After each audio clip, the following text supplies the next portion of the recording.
नमस्कार। चाणक्य ने कहा था कि सीधे पेड़ और सीधे लोग वो पहले काटे जाते हैं। क्या आज के दौर में ये बात सच है? सवाल तो सोचने वाला है। हाँ, तो आज हम इसी से जुड़ी एक दिलचस्प सोच पर बात करेंगे। कई ऑडियो बुक समरीज में इसे फॉक्स माइंडसेट कहा गया है, मतलब लोमड़ी जैसी सोच। बिल्कुल। और ये सवाल उठता भी है कि क्या सिर्फ मेहनत, ईमानदारी, क्या वो काफी है आजकल? सही। या फिर आगे बढ़ने के लिए थोड़ी, क्या कहते हैं, रणनीति, थोड़ी दुनियादारी भी जरूरी है?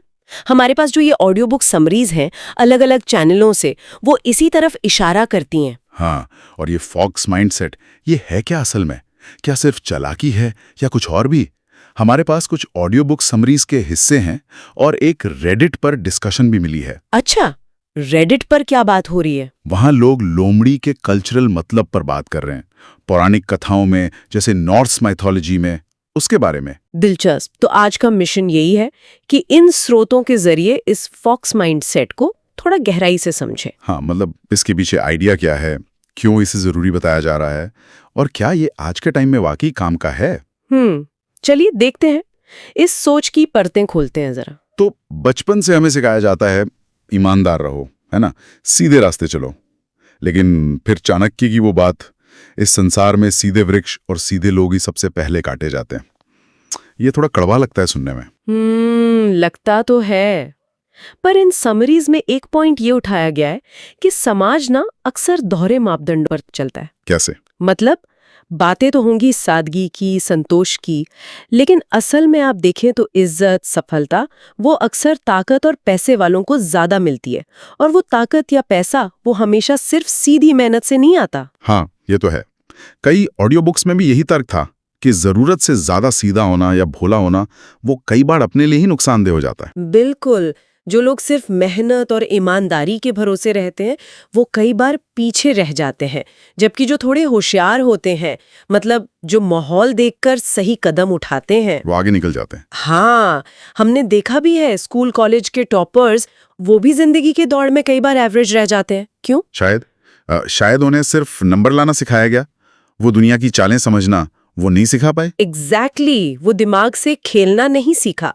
तो सवाल यही उठता है, अगर सिर्फ मेहनत काफी नहीं है तो फिर क्या चाहिए? और यहीं पर ये ऑडियो बुक्स एक अलग तरह की सोच का जिक्र करती हैं, जिसे वो कहते हैं फॉक्स माइंडसेट। फॉक्स माइंडसेट, लोमड़ी, जिसे हम आमतौर पर चालाकी, चतुराई, रणनीति इसी से जोड़ते हैं। एक ऑडियो बुक में मैकियावेली का भी जिक्र था ना? हाँ, मैंने भी सुना कि राजा को शेर और लोमड़ी दोनों होना चाहिए। हाँ, शेर ताकत के लिए और लोमड़ी वो जाल पहचानने और बचने के लिए। तो क्या ये माइंडसेट सिर्फ चालाकी के बारे में है, मतलब क्लेवरनेस? नहीं, देखिए, सिर्फ चालाकी कहना शायद ठीक नहीं होगा। समरीज बताती हैं कि ये असल में कई गुणों का एक मिक्सचर है। अच्छा, जैसे अडैप्टेबिलिटी, मतलब बदलते हालात में ढल जाना, रेजिलियंस यानी गिरकर उठना, बारीकी से चीजों को देखना, ऑब्जर्वेशन, और धैर्य, सही समय का इंतजार करना। तो ये सिर्फ चालाकी नहीं है बल्कि स्मार्टनेस है। बिल्कुल। और ये उस भेड़ चाल वाली सोच से अलग है, जहां लोग बस बिना सोचे समझे भीड़ के पीछे चलते हैं, रिस्क लेने से डरते हैं। हाँ, कुछ ऑडियो बुक्स में से ग्रोथ माइंडसेट का अगला कदम भी कहा गया है। मतलब सीखते रहना तो है, पर स्ट्रैटेजी के साथ, सोच समझकर। और आपने वो कल्चरल कनेक्शन की बात की थी, रेडिट वाली, वो भी इंटरेस्टिंग है। हाँ, बताइए ना। नॉर्स परंपरा में एक फिलगिया का कॉन्सेप्ट है। वो एक तरह की संरक्षक आत्मा होती है, और दिलचस्प बात यह है कि वो कभी-कभी लोमड़ी का रूप ले सकती है। सच में? हाँ, और माना जाता है कि ये उन लोगों की रक्षा करती है जिनमें लोमड़ी जैसे गुण होते हैं, चालाकी, बुद्धिमत्ता, अडैप्टेबिलिटी। अरे वाह, तो ये सिंबॉलिज्म नया नहीं है। रेडिट पर कुछ लोगों ने इसे मॉडर्न कैरेक्टर्स जैसे लोकी से भी जोड़ा था। खैर, वो शायद सीधा कनेक्शन ना हो। हाँ, वो शायद डायरेक्ट ना हो, पर मूल बात वही है।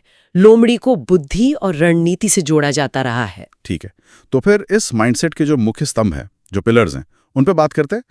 ऑडियो बुक्स किस पर जोर देती हैं? हाँ, जरूर। पहला और शायद सबसे जरूरी वो है अडैप्टेबिलिटी, अनुकूलनशीलता, यानी बदलते वक्त के साथ ढल जाना। बिल्कुल। एक ऑडियो बुक में कहा गया कि जिंदगी का सबसे बड़ा सच ही बदलाव है। मौसम, टेक्नोलॉजी, रिश्ते, नौकरी सब बदल रहा है। और जो बदल नहीं पाते, वो पीछे रह जाते हैं। सीधी सी बात है, लोमड़ी का उदाहरण यहाँ बहुत अच्छा बैठता है। कैसे? देखिए, जंगल में वो शिकार करती है। अब मान लीजिए जंगल कट गया, उसे शहर आना पड़ा, तो वो रोती नहीं बैठती, वो अपना तरीका बदल लेती है। वो कचरे से खाना ढूंढेगी, रात में निकलेगी ताकि इंसानों से बच सके। माहौल बदला तो उसने अपनी स्ट्रैटेजी बदल ली। यही तो है अडैप्टेबिलिटी। और आज की दुनिया में तो ये बहुत ही जरूरी है। हर रोज नई टेक्नोलॉजी आ रही है, जॉब्स के लिए नई स्किल्स चाहिए। जो कंपनियां बदली वो टिक गईं। नेटफ्लिक्स का उदाहरण है ना। हाँ बिल्कुल, ब्लॉकबस्टर जैसी बड़ी कंपनी खत्म हो गई क्योंकि वो वक्त के साथ बदली नहीं।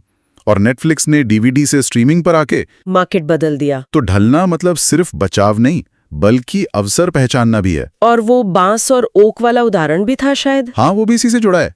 तूफान आता है तो मजबूत ओक का पेड़ अकड़ कर खड़ा रहता है और अक्सर टूट जाता है।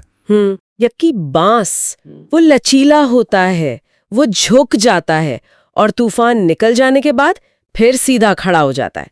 तो झुकना यहाँ कमजोरी नहीं, टिके रहने की समझदारी है। सही कहा, ये तो हुई अडैप्टेबिलिटी। लेकिन सिर्फ ढल जाना तो काफी नहीं होता।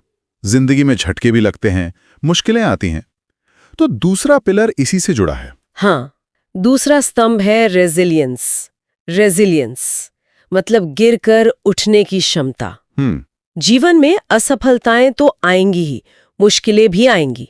रेजिलियंस का मतलब है उनसे हार नहीं मानना, बल्कि उनसे सीखकर और मजबूत होकर वापस खड़ा होना। फिर से लोमड़ी का उदाहरण याद आ रहा है। ऑडियो बुक्स में था कि शिकार करते वक्त वो 10 में से 7-8 बार फेल होती है। हाँ बिल्कुल, शिकार भाग जाता है या कोई और छीन लेता है, पर वो हार मानकर बैठ नहीं जाती। नहीं, वो फिर कोशिश करती है। हम इंसान, हम अक्सर 1-2 असफलता से ही हिम्मत हार जाते हैं। ये बात तो है। तो ये समरीज इसी सोच को बदलने पर जोर देती हैं कि असफलता को अंत मत मानो, उसे एक टीचर समझो। हर गलती एक सबक है, अगर हम सीखना चाहें। वो एडिसन वाली बात, मैं 1000 बार फेल नहीं हुआ, मैंने बस 1000 ऐसे तरीके खोजे जो काम नहीं करते। एग्जैक्टली। रेजिलियंस के लिए ये नजरिया बहुत जरूरी है। एक समरी में लाइन थी, फेल होना गुनाह नहीं, कोशिश छोड़ देना गुनाह है। और कोशिश जारी रखने के लिए अपनी भावनाओं को काबू में रखना भी जरूरी है। गुस्सा, निराशा, इन पर कंट्रोल, यानी इमोशनल इंटेलिजेंस भी रेजिलियंस का हिस्सा है। बिल्कुल। अब आते हैं तीसरे पॉइंट पर, जो शायद सबसे ज्यादा चर्चा में रहता है, क्लेवरनेस एंड स्ट्रैटेजी, चालाकी और रणनीति। तो क्या इसका मतलब है कि दुनिया में सीधे लोगों के लिए जगह नहीं बची? देखिए, स्रोत ये नहीं कहते हैं कि आप सीधे मत बनिए, वो कहते हैं सावधान रहिए। अच्छा। दुनिया में हर कोई आपका भला नहीं सोचता। कुछ लोग आपकी सादगी का फायदा उठा सकते हैं, इसलिए अंधा भरोसा करने से बचने की सलाह दी जाती है। अपनी कमजोरियां, अपने प्लान्स, वो सबको नहीं बताने चाहिए। हाँ, एक ऑडियो बुक में लाइफ को शतरंज से कंपेयर किया गया था, लूडो से नहीं। हाँ, लूडो तो किस्मत का खेल है, पर शतरंज में हर चाल सोचनी पड़ती है। बिल्कुल। और यहाँ साइलेंट स्ट्रैटेजी का भी जिक्र था, मतलब चुपचाप काम करना, सीधे टकराव से बचना और माहौल को धीरे धीरे अपने पक्ष में करना। और ये स्ट्रैटेजी सिर्फ दूसरों से बचने के लिए नहीं है, अपने लक्ष्य तक पहुंचने के लिए भी जरूरी है। इसके लिए कुछ तरीके भी बताए गए हैं, जैसे मेंटल सिमुलेशन। वो क्या होता है? मतलब कोई भी बड़ा कदम उठाने से पहले दिमाग में उसके अलग अलग नतीजे सोच लेना, क्या क्या हो सकता है। या फिर स्ट्रेटेजिक डिले, यानी सही मौके का इंतजार करना, हर बात पर तुरंत रिएक्ट ना करना। अच्छा, ये सब स्मार्ट तरीके हैं आगे बढ़ने के। हाँ, और इसमें एक और चीज जुड़ती है, अलग अलग फील्ड्स की नॉलेज को जोड़कर सोचना। मल्टी डिसिप्लिनरी थिंकिंग, जैसे स्टीव जॉब्स या एलन मस्क, वो सिर्फ एक चीज के एक्सपर्ट नहीं थे। वो टेक, डिजाइन, बिजनेस सबको जोड़कर देखते थे। एग्जैक्टली। ठीक है, तो स्ट्रैटेजी बनाने और लागू करने के लिए चीजों को बारीकी से देखना भी जरूरी है। ये चौथा स्तंभ हुआ। हाँ, चौथा है ऑब्जर्वेशन एंड अवेयरनेस, पर्यवेक्षण और जागरूकता। लोमड़ी अपने आसपास की हर छोटी बड़ी चीज पर नजर रखती है। कहाँ खतरा है, कहाँ शिकार मिल सकता है। हाँ, भागने का रास्ता किधर है, वो हर संकेत को पढ़ती है। इंसानों के लिए भी ये उतना ही जरूरी है। सिमरीज कहती हैं कि हमें सिर्फ देखना नहीं, ऑब्जर्व करना सीखना चाहिए। मौके कहाँ छिपे हैं, लोग क्या कह रहे हैं, और उससे ज्यादा जरूरी, क्या नहीं कह रहे हैं, उनकी बॉडी लैंग्वेज क्या बता रही है, उनकी चुप्पी का क्या मतलब है, ये सब समझना। इसे लोगों को पढ़ना, रीड पीपल स्मार्टली कहते हैं। ये स्ट्रैटेजी का बहुत जरूरी हिस्सा है। और ये सिर्फ खतरे भांपने के लिए नहीं है? नहीं, बिल्कुल नहीं। ये सही मौके पहचानने के लिए भी है, दूसरों की जरूरतें समझने के लिए भी है। ठीक है, तो हमने माहौल समझ लिया, स्ट्रैटेजी बना ली। अब आता है 5वां स्तंभ, पेशेंस एंड टाइमिंग, धैर्य और सही समय। लोमड़ी शिकार के लिए घंटों घात लगाकर बैठ सकती है, इंतजार कर सकती है। हाँ, वो जल्दबाजी में हमला नहीं करती। उसे पता है गलत टाइमिंग मतलब कोशिश बेकार। वो सही मौका देखकर ही वार करती है। जिंदगी में भी यही होता है। करियर में सही मौका, इन्वेस्टमेंट के लिए सही टाइम, रिश्तों में भी सही बात कहने का सही वक्त, टाइमिंग बहुत मैटर करती है। और इसके लिए चाहिए पेशेंस, धैर्य। वो बांस वाला उदाहरण यहाँ भी फिट होता है। बिल्कुल। वो जमीन के नीचे 5 साल तक जड़ें फैलाता है, ऊपर कुछ नहीं दिखता, लोग सोचते हैं कुछ हो ही नहीं रहा। लेकिन जब जड़ें मजबूत हो जाती हैं तो कुछ ही हफ्तों में वो तेजी से बढ़ता है। ये धैर्य और सही टाइम पर एक्शन का नतीजा है। वो स्ट्रैटेजिक डिले वाली बात वो यहाँ भी लागू होती है। तो ये 5 स्तंभ हुए, अडेप्टेबिलिटी, रेजिलियंस, स्ट्रैटेजी, ऑब्जर्वेशन और पेशेंस। ये मिलकर बनाते हैं फॉक्स माइंडसेट। पर एक सवाल मेरे मन में आ रहा है। पूछिए। ये जो चालाकी और रणनीति की बात हो रही है, क्या ये नैतिक रूप से हमेशा सही है? कहीं इसका मतलब धोखा देना तो नहीं बन जाता? ये बहुत जरूरी सवाल है। और अच्छी बात यह है कि समरीज में इस पर ध्यान दिया गया है। वो साफ तौर पर चतुरता यानी विजडम या इंटेलिजेंस और कपट यानी डिसीट, इसमें फर्क करते हैं। अच्छा। फॉक्स माइंडसेट का मतलब दूसरों को नुकसान पहुंचाना या धोखा देना नहीं बताया गया है। मतलब है अपनी बुद्धि, अपनी स्ट्रैटेजी का इस्तेमाल करके अपना रास्ता बनाना, अपनी सुरक्षा करना और सफलता पाना, लेकिन स्मार्ट तरीके से, बिना शोर शराबे के। जोर समझदारी पर है, बेईमानी पर नहीं। और वो रेडिट वाली चर्चा से एक और बात निकली थी, एक चेतावनी। क्या? कि हर चीज में जरूरत से ज्यादा गहरा मतलब खोजने से बचना चाहिए। किसी ने लिखा था कि हाँ, लोमड़ी सिंबॉलिक हो सकती है, पर कभी कभी सड़क पर लोमड़ी दिखना मतलब बस इतना ही होता है कि वहां एक लोमड़ी है। जरूरी नहीं कि वो यूनिवर्स का कोई सीक्रेट मैसेज हो। हाँ, ये भी सही है। ओवर एनालिसिस से बचना चाहिए। पर्सनल एक्सपीरियंस, सिंबॉलिज्म, इनका महत्व है, लेकिन हर चीज को संकेत मान लेना शायद ठीक नहीं। एक बैलेंस जरूरी है असल दुनिया और हमारे दिए गए मतलबों के बीच। हाँ, तो कुल मिलाकर आज हमने इन ऑडियो बुक्स और रेडिट चर्चा के जरिए फॉक्स माइंडसेट को समझने की कोशिश की।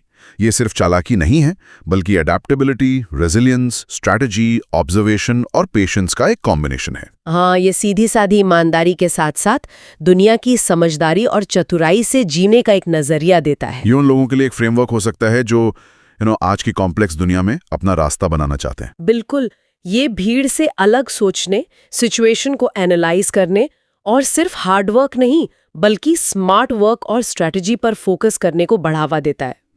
ऑडियो बुक्स तो इसे सफलता की कुंजी तक कह रही हैं। लेकिन यहाँ एक सवाल हम अपने श्रोताओं के लिए छोड़ सकते हैं, सोचने के लिए। जरूर। क्या जिंदगी में हर कदम इतना सोच समझकर, इतनी स्ट्रैटेजी बनाकर चलने से कहीं हम जिंदगी की जो सहजता है, वो सीधी सादी ईमानदारी या रिश्तों की जो सच्ची गर्मजोशी होती है, उसे खो तो नहीं देते? एक रणनीतिक जीवन और एक प्रामाणिक मतलब दिल से जिया गया जीवन, इसके बीच सही बैलेंस कहाँ है? हाँ, इस पर सोचा जा सकता है। बिल्कुल, इस सवाल पर जरूर सोचिएगा। अगली बार फिर मिलेंगे एक नई गहरी पड़ताल के साथ। सुनने के लिए धन्यवाद। धन्यवाद।